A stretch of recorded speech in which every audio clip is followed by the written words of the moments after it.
20th century was a time of progress, change, and hope for Americans. There was a deep sense of pride, an unwavering belief that their future was bright, and that nothing could hinder the steady improvement of their lives. But unexpectedly, this confidence was shuttered with the crash of 1929. While millions of Americans struggled to survive under the crushing weight of the Great Depression, movies were a favorite escape from life's trials and tribulations. Issues of money and class were at the forefront of American consciousness, and screwball comedies played with class differences, bringing the poor up and the rich down, and letting them mix in ways that they rarely did in reality. The queen of the genre was Carole Lombard. She was and is adored by her fans, not only for her movies, but also because they recognize in her the small-town girl who had made good despite the odds, a girl with indomitable spirit and admirable character.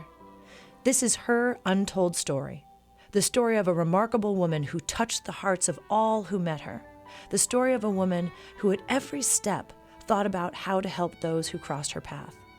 This is the story of Carole Lombard.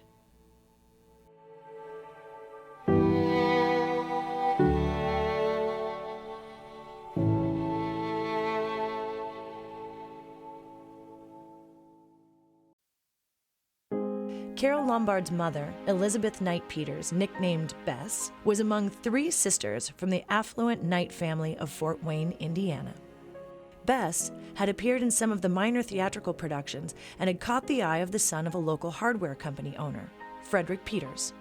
Frederick courted Bess, and they eventually married. Children followed, Frederick Jr. in 1902, Stuart in 1905, and finally a girl, Jane Alice, on October 6, 1908.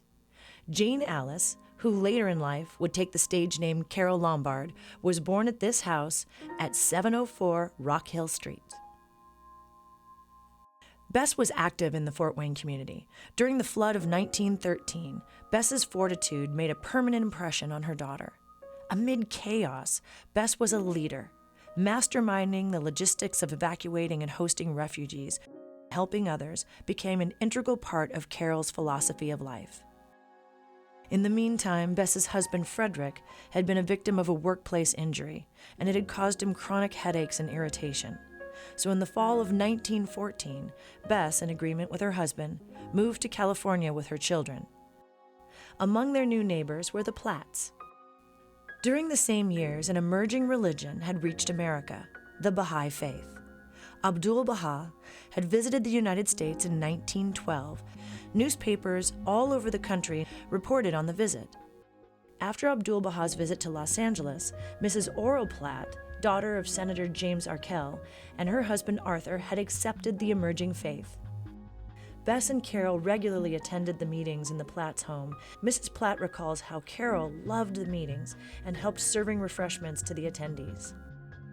The Baha'i Faith, with its principles of independent search of truth, the abolition of all forms of prejudice, and the equality of men and women, appealed to her greatly. The latter concept sunk particularly deeply into her heart, at a time when women had yet to gain the right to vote in much of the United States. Bess became a feminist in her own right, and so did her daughter, who was encouraged to believe that she could do anything a man could. Not long after, in 1922, Bess accepted the Baha'i Faith. Sunday dinner at Bess's home became a custom for the large, informal guest list, and Bess's home was open to people from all backgrounds. At age 12, Carole caught the attention of film director Alan Dewan. Carole was signed to a 1-picture contract. At 14, she wrote to Abdu'l-Baha of her ambitions and longing to become an actress, and she said, "If only he approves, I shall not fail." Mrs. Platt remembers how happy Carole was when Abdu'l-Baha's letter came, saying he would pray for her to be an actress and a successful one. By age 15, she had had enough of school. She joined a theater troupe and played in several stage shows. She was scouted by an employee of Charlie Chaplin and offered a screen test to appear in his film The Gold Rush.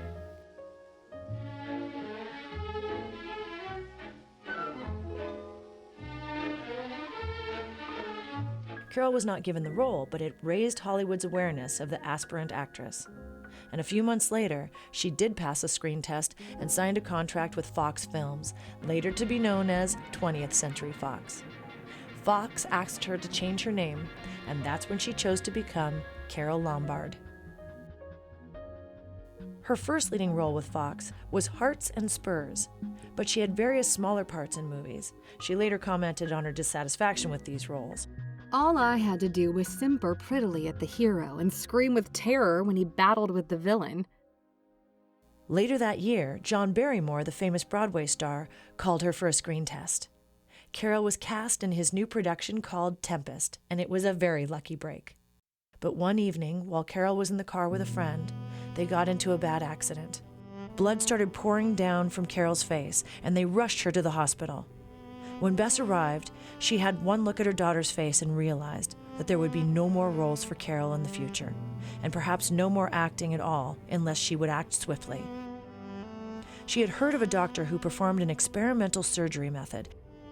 She reached the doctor, who arrived to the hospital and explained that there was only a slim hope to save Carole's face from permanent disfigurement, and that it involved sewing her skin together with tiny stitches. And the sewing had to be done without using anesthesia in order to keep the facial muscles in place during the procedure.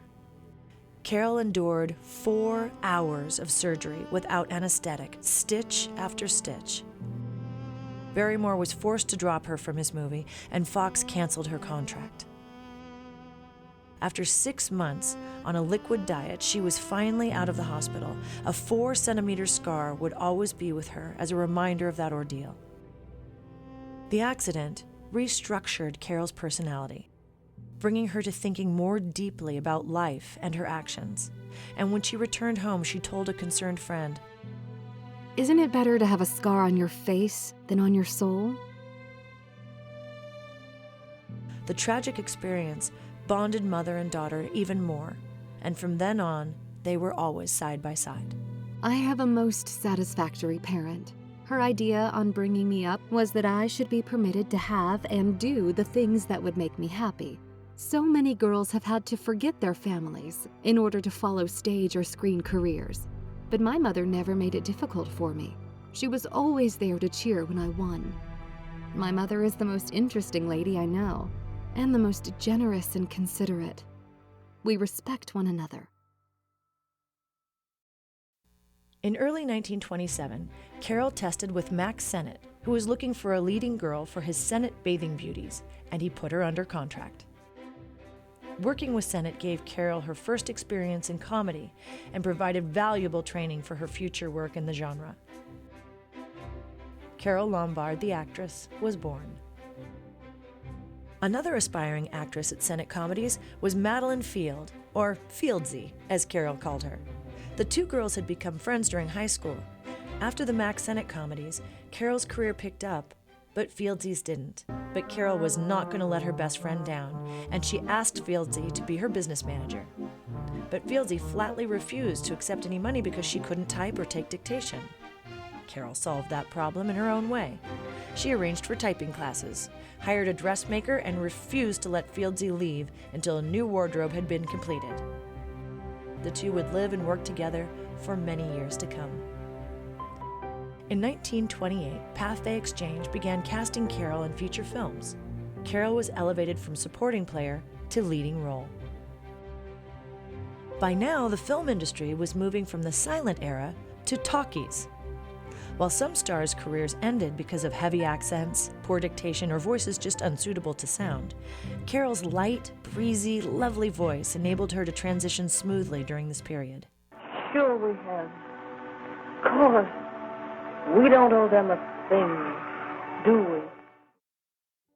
In 1931, Carole worked with Paramount's top male star, William Powell, in 2 movies. Carole had been a fan of the actor even before they met, and during filming, they got to know each other even better. How do you do, Mr. Trevor? How do you do? Been shopping? A little. So it was no surprise when they announced their wedding, which took place on June 6, 1931, at Carole's Beverly Hills home. Carole was 23 and William 39.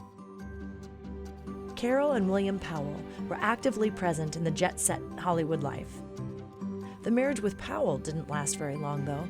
Carole and William divorced after 26 months, but they remained very good friends for the rest of their lives. Through the years, many articles have shared a glimpse of the spirit of Carole. Carole is one of the few of the movie great who continues to live in a modest house in Old Hollywood. You like her on the air and on the screen because she's so darn human. She's generous too. There are 3 girls whom Carole is now sending through the University of Southern California. She often goes shopping to buy clothes for them. Carole frowns on any public announcement of her philanthropies because she has the quaint and lovable idea that if you do good, you negate it by talking about it. She takes bowls of soup made in her own kitchen to the poor, to tuberculars, to places and persons that could endanger their own health. Yes, Carole has a big heart. 1934 was to be a memorable year for Carole. One evening in September, while having dinner at Coconut Grove, she met Russ Columbo, who was performing there. Russ Columbo was a popular Italian-American singer, musician, composer, and film actor. It was love at first sight. Russ, who was deeply in love with Carole, composed for her the song Too Beautiful for Words. Too beautiful for words. One evening, while visiting a friend to celebrate the sneak preview of his first movie as a leading role, he was the victim of a very strange accident. They were examining his friend's collection of firearms when one of them discharged. The bullet, traveling at extremely low velocity, struck a piece of furniture and ricocheted into Russ's right eye, lodging into his brain. And that was that. He was 26 years old. Carole was grief-stricken and hounded by reporters' questions. She said, His death shocks me beyond words. Nevertheless, she was able to compose herself enough to take charge of Columbo's funeral arrangements, and over 3,000 fans paid their respects. Carole ensured that everyone there wore a white gardenia, Columbo's favorite flower. Russ's blind mother was never told about her son's death on the account that she would not have been able to cope with the shock. Instead, a subterfuge was created, and Mrs. Columbo was told that her son was in London. And for the next years, Carole would visit her weekly at her bedside and read her letters, supposedly written by Russ in London, that she had written herself.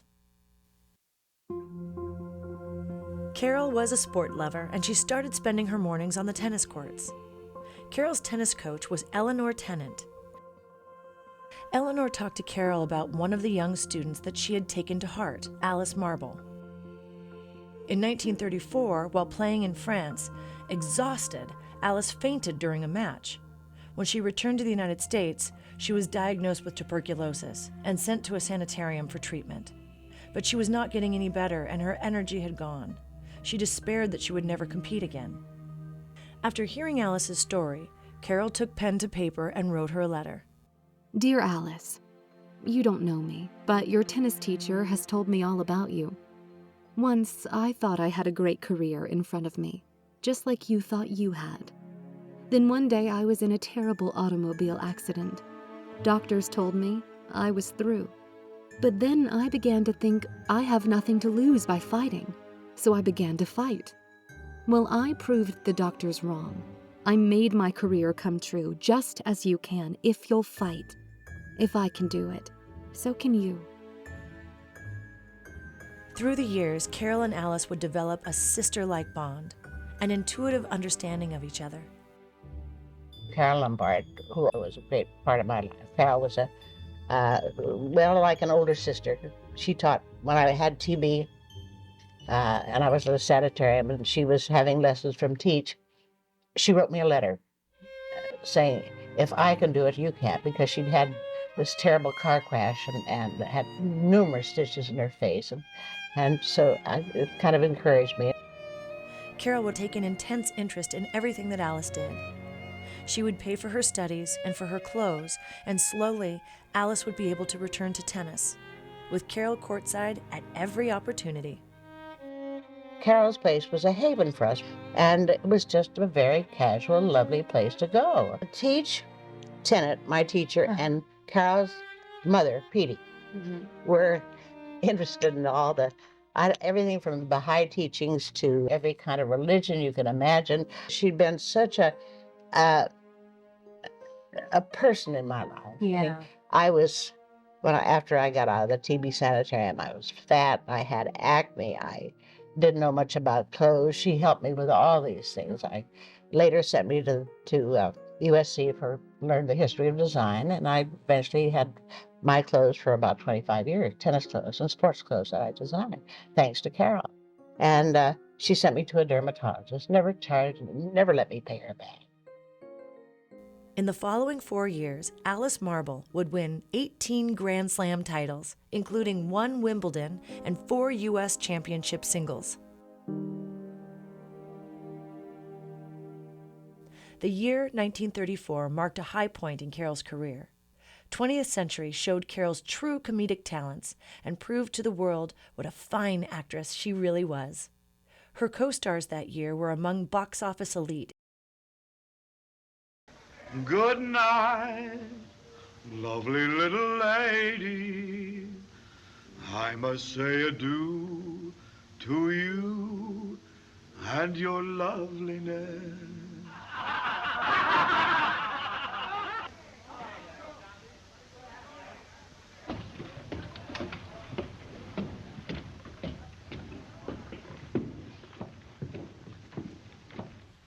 Evening, ma'am. Good evening. When I chose you to take care of Droopy, I did so because I believed you were a steady and trustworthy young man. Yes, ma'am.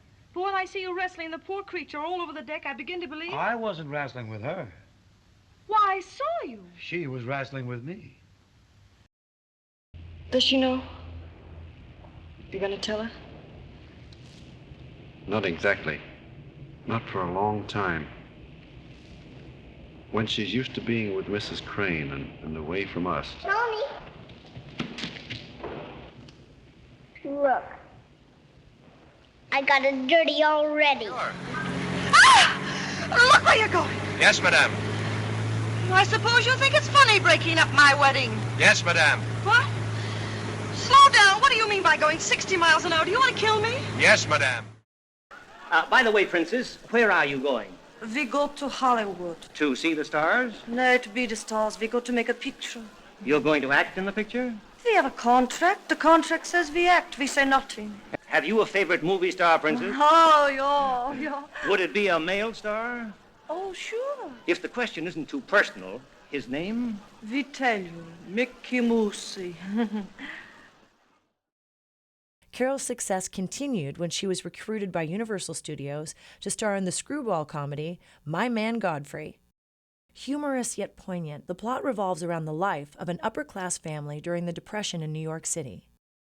My Man Godfrey was released to great acclaim and was a box office hit. It received 6 Academy Award nominations and became the first movie in history to be nominated in all 4 acting categories.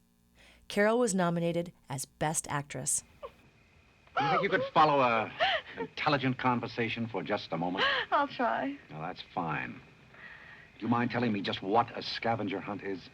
Well, a scavenger hunt is exactly like a treasure hunt. Except in a treasure hunt, you try to find something you want, and in a scavenger hunt, you try to find something that nobody wants. Like a forgotten man. That's right. Carole was a fashion icon. Carole was also the highest-paid star in Hollywood, with a salary of $450,000 a year from Paramount. I get 13 cents on the dollar, and I know it. So I don't figure that I've earned $1, I figure that I've earned 13 cents. And that is all right with me, too. We still don't starve in the picture business after we've divided with the government. Taxes go to build schools, to maintain the public utilities we all use. So why not? Once she was asked how she felt about being named Hollywood's Queen of Style. I can't imagine a duller fate than being the best-dressed woman in reality. When I want to do something, I don't pause to contemplate whether I'm exquisitely gowned. I want to live, not pose. Carole was very loved by colleagues and people in the film industry because of her love for life and for her joyous attitude. During her years of stardom, she never had a dressing room and preferred to spend breaks and lunches with the film crew. She also used a scooter to move from one studio to another. while all the other stars were using private cars with a driver. One of Carole's many admirable qualities was her desire to help others, and this was unusual in Hollywood. John Barrymore had been let go by MGM, so he went over to Paramount to do a series of B pictures. Everyone felt sorry for him, except Carole. To her, he wasn't through. All he needed was a chance. She saw a spot for him in True Confession. It wasn't a typical Barrymore role. Though Barrymore was a very risky hire at that point, Carole did not back down, and Paramount agreed. He gave a performance that demonstrated that he had a great talent for comedy. Another quality that made Carole so beloved amongst her cast and crew alike was that she always looked out for the other guy, regardless of status. She insisted that all her co-workers be treated fairly, and she wasn't afraid at all to use her stature to protect them from being bullied by directors and studio executives who misused their power. I do walk off sets, but not for the reasons you might suppose. I do get temperamental when I hear some little would-be Napoleon of a director, some little killer-diller of a petty czar cursing out extras, grips, and electricians. I've walked out on sets when things like that happen, and will again, if and when they happen again. I've said to the pettifogging nappies, why don't you bawl me out if that's the way you feel about it? You don't care to bawl the stars out, do you? So you have a light on the little fellows, the ones who can't talk back, don't you? A secretary in one of the departments at Paramount became ill. Long before her meager savings ran so low as to fret, Carole quietly paid her rent, sent unexpected little gifts and money, brought her clothes and small luxuries. If anyone she knew was sick, she didn't take the easy way. She didn't just call up her florist and send a basket of flowers and consider her duty done. She would send flowers, yes, but then she would also rack her brain to think of some present that would be really useful, something that would last. Travis Banton, the designer of all of Carole's clothes, can tell you, when he was in the hospital, it was the fact that he couldn't seem to get warm. Therefore, Carole sent him a warm blanket. A picture crew was flying east for location work when their plane crashed. One electrician, who almost died, recovered with an amputated leg. The studio had paid for his medical expenses, and they went further by promising him that once he was up and about again, he could have his job back. He learned how to walk again with an artificial leg. Then for some reason, no one remembered the promise of work. Carole heard about it, called the studio and said, I want that man kept on the payroll, and I want him given work. The studio put him right back to work, and the new contract that Carole signed stipulated that the electrician had to work on every one of her future pictures. In an interview on Screenplay, she shared more about her belief on gender roles and marriage. Women change easily, quickly. Men, on the contrary, are averse to change. So it is destined that the woman who embraces emotional and artistic and spiritual growth inevitably finds herself out of step with the man she married. In this modern age, women, to fulfill their destiny, if they are to contribute something constructive or worthwhile to the general scheme of things, leave behind them a series of selves, which are very much like the cocoons from which butterflies emerge. They are the guideposts to the new personality they have achieved. The only woman who can possibly be happy is the woman who grows with the person whom she loves. That is the ideal marriage.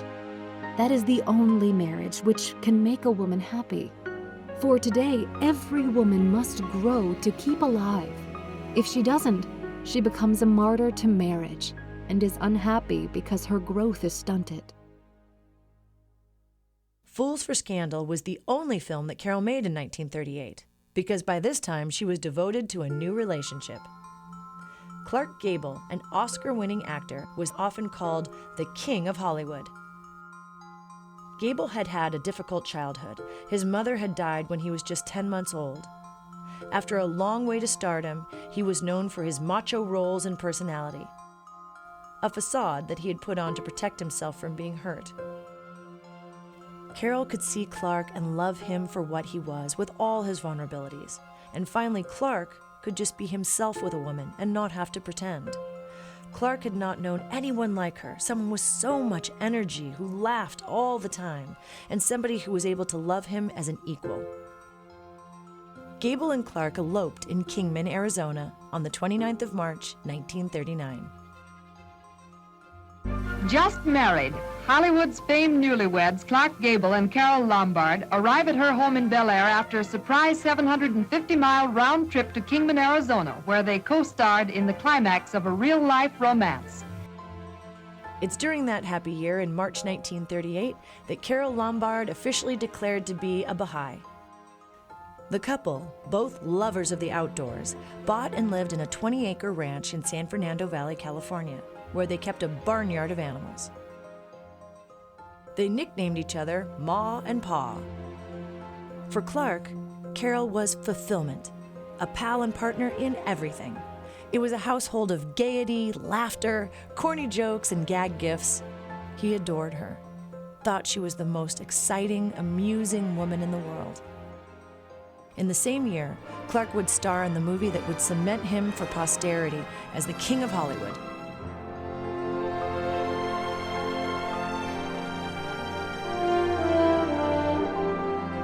Gone with the Wind was an enormous success and would set many records for Academy Awards and nominations, winning in 8 of the 13 categories it was nominated in. The world premiere of the movie in Atlanta was a huge event. Gala days in Dixie. Streamlined Wings of the Wind bring Hollywood to Atlanta for a history-making world premiere of the motion picture epic Gone with the Wind. Southern hospitality's at fever pitch. Yes, it's the Clark Gables, just in from the coast. Charming Carole Lombard and friend husband get a mighty welcome.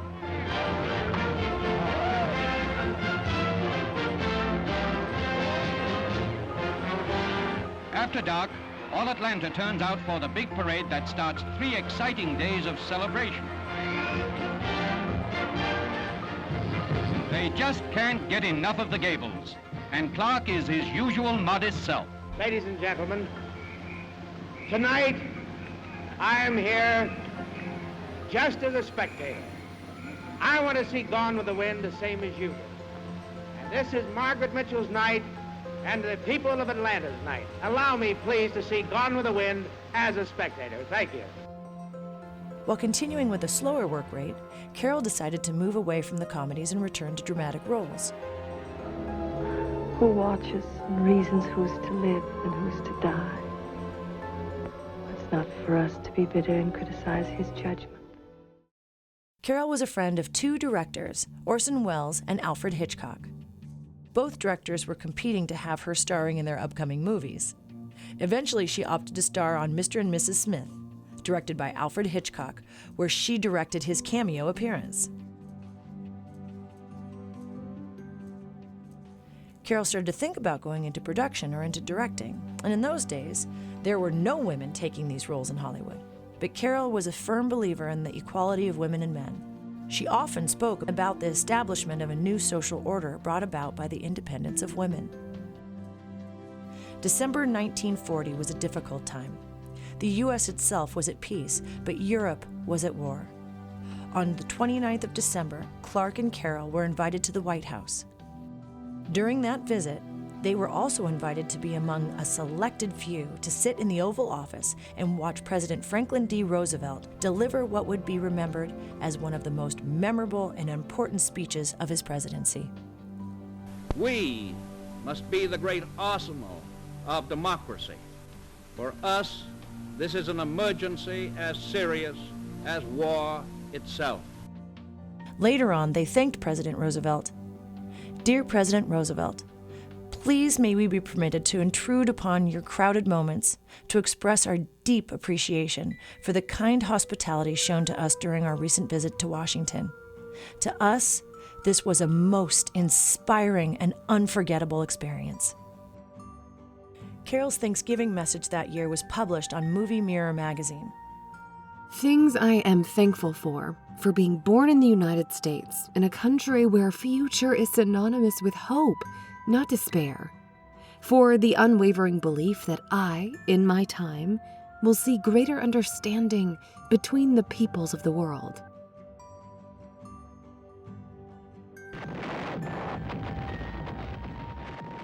When the U.S. entered World War II at the end of 1941, the Gables wrote to the U.S. President offering their help and support. Dear Mr. President, in this emergency, our thoughts turn to you, and we are very conscious of the great responsibility that you carry. Please know if there is anything we can do to be of any help or assistance to you, that we are at your service. May God bless you. The stars created the Hollywood Victory Committee, an organization founded to provide a means to the stage, screen, television, and radio performers who wanted to contribute to the war effort.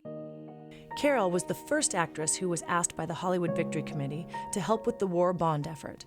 A tour was arranged for Carole, touching Salt Lake City, Chicago, and Indianapolis, her home state. Carole traveled with her mother and Clark Gable's press agent and their best friend, Otto Winkler. Will H. Hayes was present in Indianapolis and writes in his memoirs, Carole Lombard, with her mother, threw herself joyously into every event of the crowded day. I want you all to join me in raising your hands and making the sign of victory. The V sign popularized by our famous ally across the sea, Winston Churchill. Heads and hands up, America. Let's give a rousing cheer that we heard in Berlin and Tokyo.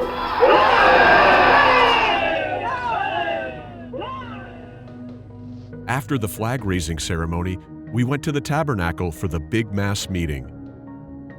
The governor presented Miss Lombard. Her presence created a profound impression. Then, the chairman announced that as against the quota of $500,000, there had actually been raised a grand total of $2,017,513.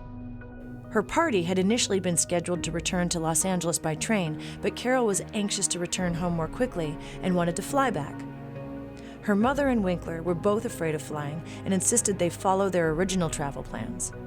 Carole suggested they flip a coin to decide which way they would travel. They agreed, and Carole won the toss. In the early morning hours of January 16, 1942, Carole, her mother, and Winkler boarded the small aircraft.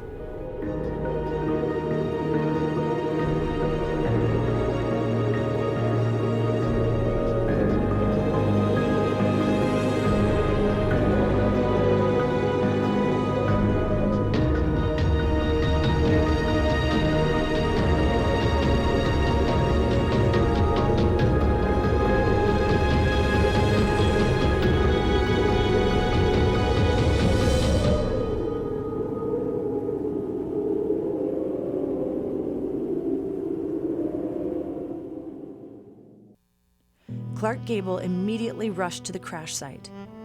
He spent the morning struggling towards the peak, while his friends begged him to stay behind as the conditions were very precarious. Gable would not listen. Finally, hours later, they led him down the trail, almost by force, and brought him to a hotel in Las Vegas. He paced the floor for hours. He refused to talk. He could not eat. Then, as if he had reached the end of his emotional rope, he rushed from the hotel and drove back to the forbidding mountain peak. There he refused to wait at the supply camp, but insisted on starting with the next posse going up. It was 2 days after Carole's body, and those of the 8 others could be brought down from the mountain. Clark Gable returned by train back to Los Angeles with the bodies of his wife, mother-in-law, and best friend. The Army was in favor of a military funeral because of the nature of her mission. But Carole, in her will, had requested a private function, and Clark respected her wishes. Carole and her mother's funeral were held on January 21st at Forest Lawn Memorial Park Cemetery in Glendale, California. They were interred beside each other. Carole's casket was covered with a pall of white gardenias with orchids added. Clark Gable entered the cemetery quietly, unseen by the other attendees in the family alcove, inconsolable and unapproachable. Carole's death was mourned throughout the world. President Franklin Roosevelt, who later nominated Carole as the first woman to be killed in the line of duty, wired Clark, "Mrs. Roosevelt and I are deeply distressed. Carole was our great friend, our guest in happier days. She brought great joy to all who knew her and to the millions who knew her only as a great artist. She gave unselfishly of her time and her talent to serve her government in peace and in war. She loved her country. She is and always will be a star, one we shall never forget nor cease to be grateful to. Deepest sympathy. In Los Angeles, stillness descended over the movie studios that closed down for the day. In Congress, Louis Ludlow remarked, Carole Lombard loved people. She was doing what she always wanted to do, helping others, and that made her happy. And that is the reason why she sleeps in death. Millions of Americans and the friends of humanity all around the world are thinking of her and are figuratively laying their garlands at her feet to testify to their great love for her. Gable was devastated and kept asking, "Why, Ma?" A.E. Hotchner recounts in his book that summer of 1942 when he and Gable were at the official training school in Florida. Each time we reached the perimeter of our area, we put down our rifles and took a short break before turning around and retracing our steps. After a couple of hours of this monotony, Gable plunked himself down in the sand and started to talk about his wife, Carole Lombard. He said that for the past hour, as we silently tramped the beach, he had been reliving wonderful times with her. He made a funny little sound. I thought he was chortling over the incident, but I could see his tears. He continued to weep as he told me about the silly picnics Carole arranged. And he told me about the dogs they'd given to each other, all the while making little observations about films and Hollywood life that I didn't really understand. But what I did understand was the enormous love Gable had for this woman. He fished inside his shirt and brought out a chain that held a small locket that he opened. It contained a fragment of jeweled metal. He said that it was the only thing of hers that hadn't burned. The fragment was from a diamond and ruby clip he had given to her.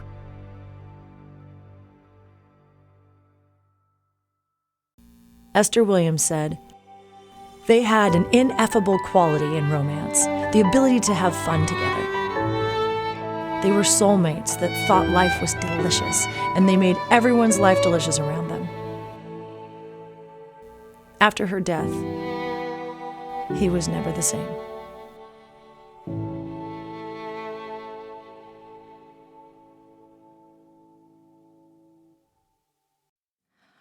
Oh, son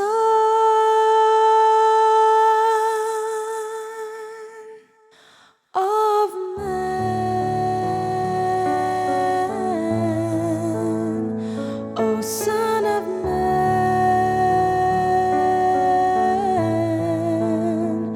oh, son of man,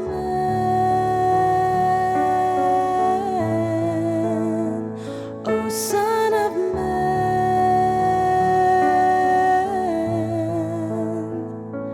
Thou art my dominion, and my dominion perisheth not. Wherefore fearest thou thy perishing? Thou art my light, and my light shall never be extinguished. Why dost thou dread extinction? Thou art my glory, and my glory fadeth not. Thou art my robe, and my robe shall never be outworn.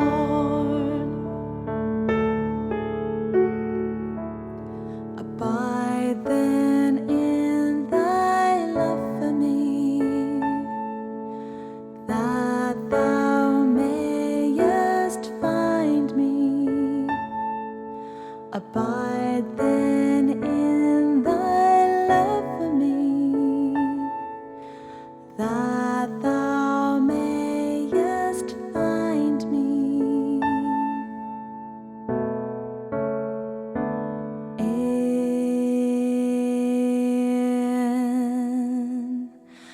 the realm of glory,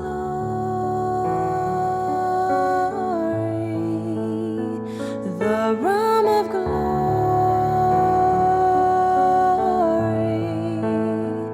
the realm